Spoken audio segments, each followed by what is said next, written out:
Hi once again, guys. Today I'm going to talk about the mission changes in 6th edition. So, what did they change? Well, first of all, they changed the number of missions that we can play. So, in 5th edition, we had 3 missions. In 6th edition, we have 6. All of them have these funky, weird rules that I'll probably get into in future videos in more detail. But for now, I'm just going to tell you what these missions are. So, there's on a roll of a D6, you can get Crusade, Push, the Alien, Big Guns Never Tire, the Scoring, the Emperor's Will, and the Lyric.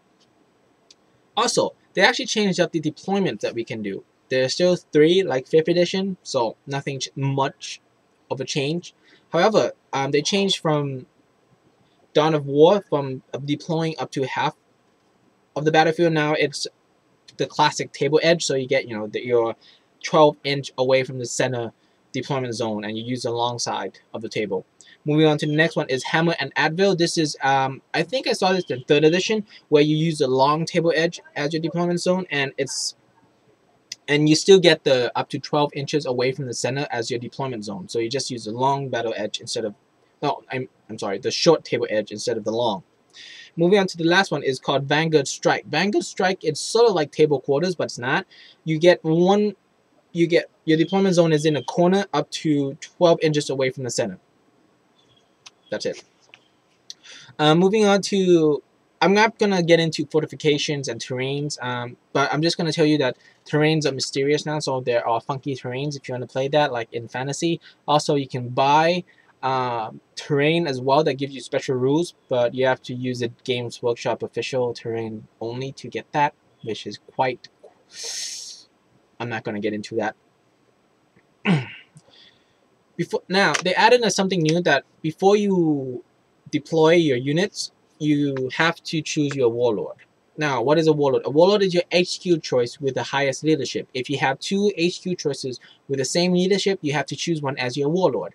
This warlord gets a special ability called warlord traits. You roll on a chart that I'll get into detail another video.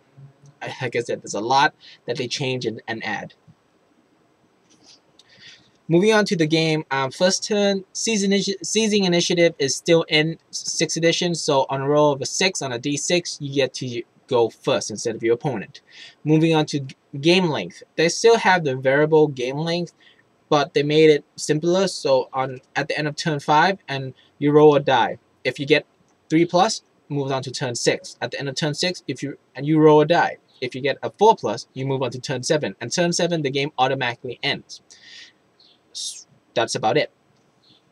Victory conditions. Victory conditions in each of the missions that I said have specific primary objectives that you can do. So it may be kill points, it may be objective claiming, and so on. Yes, I say so on because there's more. But your secondary, they added something called secondary objectives. Now, these are things that you can do additional to actually gain victory points. The first one that you can do is called Slay the Warlord. Basically, if you kill the enemy's HQ, who is a warlord, you get 1 victory point at the end of the game. The second one is called First Blood. Whoever is able to kill the first unit first gains 1 victory point. And the last one is called Line Breaker. If you can get your scoring units or denial units into the enemy's deployment zone, you get 1 victory point at the end of the game. So, moving on to scoring units. Scoring units are still the same, so it's still your troops in your FOC, or Force Organizational Chart. Same. But your denial units. Now, denial units are something that can deny your opponent from claiming an objective, sort of like contesting it. So, what are denial units? First, there's the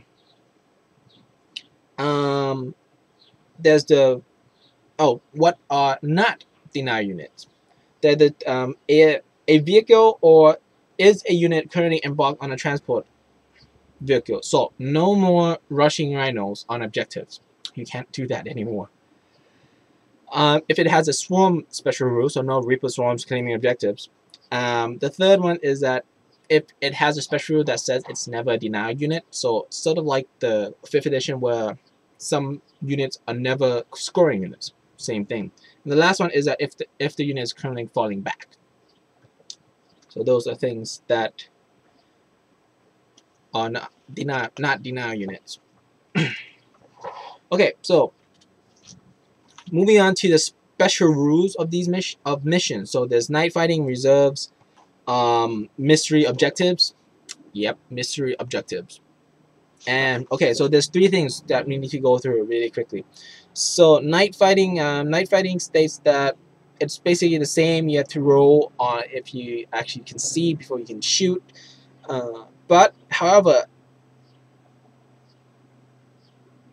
hmm, so if the mission actually has night fighting, it's an ongoing process. So it doesn't have, it's not like Dawn of War, the old Dawn of War, where we would get night fighting on the first turn only. This is called ongoing night fighting, where on turn 1 you roll a d6 on a roll of 4 plus. Night fighting is in effect during the game's first turn. But if it doesn't arrive, it moves on to the second turn, and on a roll of a 4 plus,